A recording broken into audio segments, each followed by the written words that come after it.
What is up, everybody? How's it going? Today we have a 2022 Honda Civic. This is the sport touring hatchback version. This is actually my personal car. I have owned it for about a year and a half now. It is definitely not one that will be necessarily turning heads on the road, but it is still a classic car. Let's talk about the exterior while we're out here. This is the hatchback form. This is the 2022, so this year was the first year that they actually changed the hatchback from the 10th generation.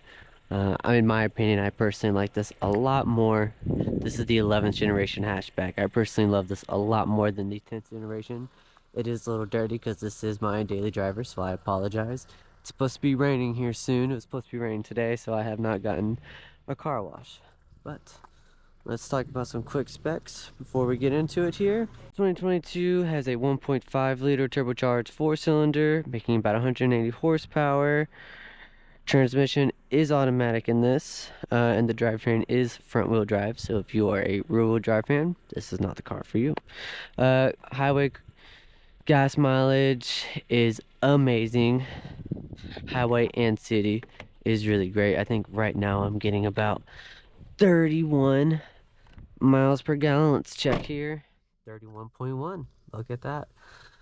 So let's start with the interior here. With the front here, we have this kind of fake leather steering wheel here. Does not have a heated steering wheel. Does have this nice little plastic bit right here. Some plastic trimming, black trimming on the edges here.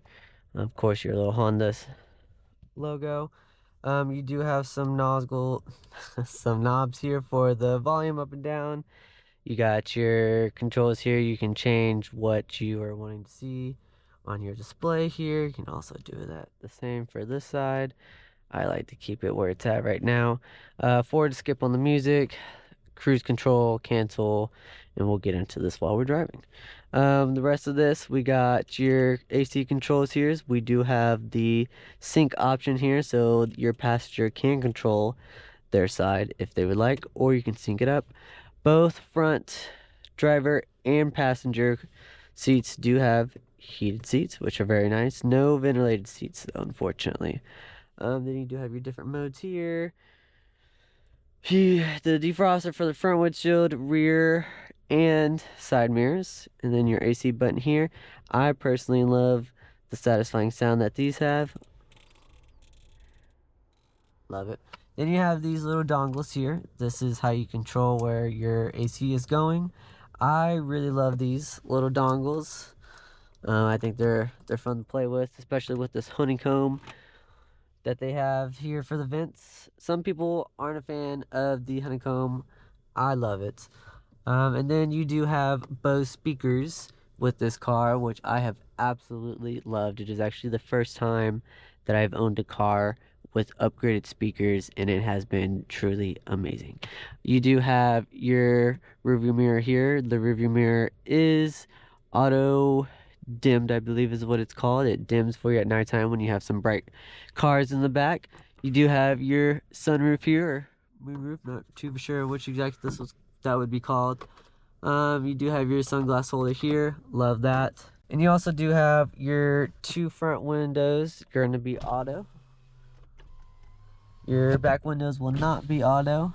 You do have to hold them down, and they don't go down all the way. Some people like that, some people don't. I've never been a fan of it, but I never sit back there. Anyways, you also do have I apologize the mess here. You do have a wireless charger right here. I never use it. It's always very finicky when you do try to use it. Two cup holders in the front. Good space. And now we got the back. You do have your plastic trim right here, same as the front, with the different two-tone leather here. Very comfortable seats to get in. I am 5'5", so I am not tall, but I do have plenty of room in here for myself. You do have your 3 seats. Apologize, you got Yoda right here. Do have your 3 seats. You got the armrest with 2 cup holders in the middle here, 2 cup holders, or 1 cup holder on either side of the door. You also do have 2 chargers back here, USB, not Type C. You do have a light on that goes on in here. I usually always keep that on door. You got your handles right here, and you also do have these little slips right here, so that way when you have your baby car seats, you can put the slip back here, do all that. And then here is the trunk. This trunk is very nice and spacious. It is wide, not very long though, unfortunately. You can fit a good amount of stuff in here, but I will say if you are trying to fit like a golf bag in here, you cannot do it. You will have to put one of these seats down in order for that to work. We do have some bystanders here, but if you do pull this little lever down, just pull the seat down. This seat is too far back, but usually this lays down, and then I'll put my golf bag right here. So if you are a golfer, you do have to take into consideration that you are losing a seat when you put a golf bag in here.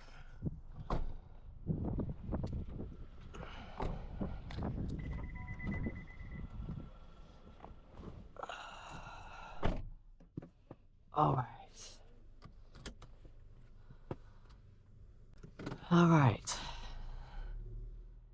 Let's head out and tell you guys how this feels. Now, like I said, I have owned this thing for about a year and a half now. I have absolutely loved it. Maintenance wise, it's been great. Nothing out of the ordinary besides a few oil changes here and there. All right. I do know that I received this car from my father, and he did have an issue with the radio. The radio turned off one day, never turned back on, but after we took that to the Honda dealership, they got it fixed, and we've never had that problem since. One thing I will say about this car, unfortunately, is that, and you know, this might be for other cars well with Apple CarPlay, but for the ones that I've have driven, it doesn't seem to be as bad as this car. But man, there are times that I get in this car and my phone will either connect right away to the Apple CarPlay, or it will take 5 minutes to connect, or I have to go in manually, click buttons to connect it. It can be a real pain in the butt. But you know, first world problems. Car wise, driving wise, this is an amazing car. Very smooth. When you press on the gas, you are not going to instantly get power. You know, if you're getting a Honda with 180 horsepower, you're not expecting to feel some power the second you push on that gas. You know, you do have to take, once you press on that gas pedal, you have to wait a couple seconds for that power to really get there, and then you start getting going. So if you're really looking for a car that you can change lanes in and out, and you can, you know, you have dependability on horsepower of going around people, you can get it with this car, but you're going to have to account a couple seconds once you press on that gas for it to actually go. It can be, yeah, I mean, you can be slowing down traffic if you press on the gas then get over without giving it a couple seconds for that power to really get there. Otherwise, you're just getting over and slowing everybody down behind you. Steering wise, it is a very smooth steering wheel. It's not super sensitive, but it also, there isn't much lag to it either. It's very smooth feeling. And also with the brakes on this is, in my opinion, a very nice in-between. It's not BMW sensitive, but it's also, you don't have to press on it hard at all for it to start activating the brakes. You know, if you have driven a BMW, especially a newer one, you know that their brakes can be as sensitive as a freaking feather, man. You barely touch that thing in your car, it's jolting you to stop. You know, and kind of like I said earlier, with the power, you're getting a Honda with 180 horsepower. You can't expect anything crazy. Now, we do still have good control, good power. I can still, you know, get some boost going and get going, but it's definitely going to take a second. So let's see, right here, I'm going to get over, press on the gas, 1 Mississippi, 2 Mississippi. You gotta count a couple seconds for that power to actually get there until you start going somewhere. Otherwise, you're getting over and you're slowing people down. You do have little paddle shifters on the side here. I never use that. But then we also have your driving modes here. So we're on normal right now, and then you have your economy. Your economy just cuts down the gas a little, or the power a little bit, makes the RPMs lower, so you're not using as much gas. Go back to normal, and then you have your sport mode. Sport mode changes the dash to red, if you cannot see that, and raises the RPMs up than it would normally be, so you can get that louder exhaust sound for a Honda and have a little bit more fun. Feel like you're having a bit more fun. It does give you noticeably a little bit more power to the gas. Nothing crazy, but it is noticeable. And you know, you do get the little red dash as well, so that is also fun.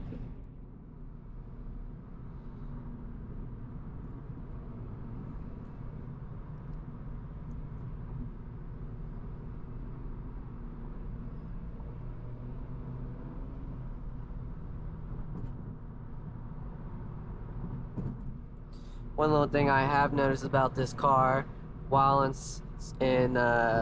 sport mode is if you are wanting to use the paddle shifters, in sport mode is the only time that it will stay in manual mode. If you have it in normal mode and you start using the shifters, the shift paddles, it will actually automatically just take you out of manual mode because it thinks that it needs to go back into automatic mode. I'm not really too sure what the deal is with that, but that is one thing that I have noticed, just something small there.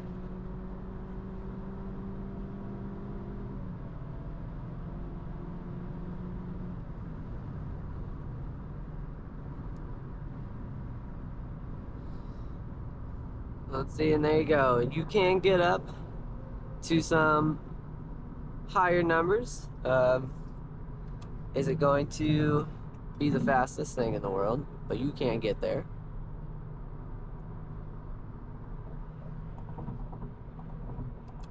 Blind spots on this car are very good in my opinion. You even have this little window back here, so that way you can see in that little blind spot that most cars are blocked off. You do also have blind spot detection in your mirrors as well. And then when you do get too close to the car in front of you without braking, it will pop up saying, hey, you need to brake, right there. Brake, brake, brake, brake. That is actually very nice. That has saved me a few times. And then on this car, you do have your cruise control. So for the cruise control, we'll go push this button. You pop up a little car in the middle there. And then we'll say, I want to be at 80 miles per hour. We can set that. When we'll set it, and it will keep you there as long as the car in front of you is going a good speed. If it does notice that the car in front of you is slowing down, it does actually have cruise control detection, I believe it's called. I don't remember exactly what it's called, I apologize. But it does detect if the car in front of you is slowing down, and it will slow down and speed up for you.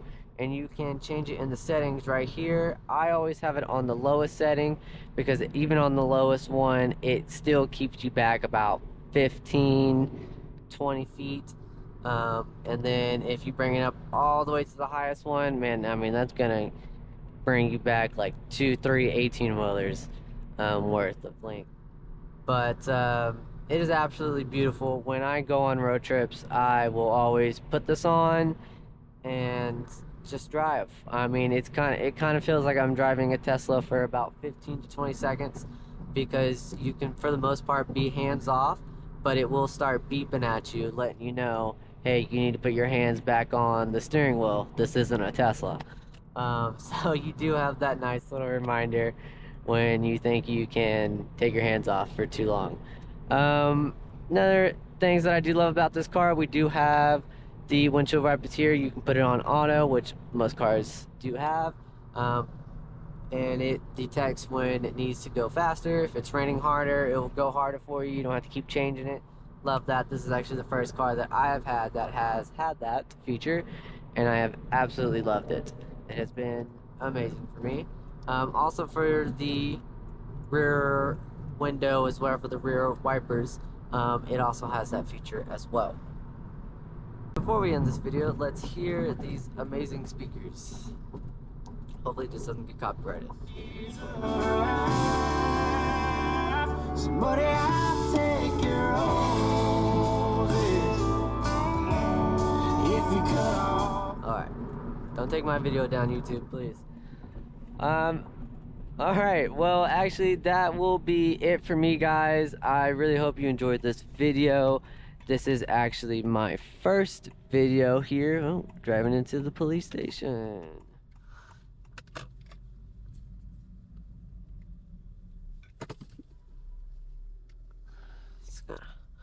Do a little turnaround here, don't mind me. But that is it for me, guys. I really hope you enjoyed this video. This is actually my first video that I have on this channel, so please be nice, don't be too mean, give me some grace. I'm learning, but I hope to make some bigger and better videos for y'all, some awesome cars, some great experiences. I really hope you enjoyed this video. Please give me a like, subscribe, comment, who knows, whatever you're feeling. Thank you so much, guys. Y'all have a great one.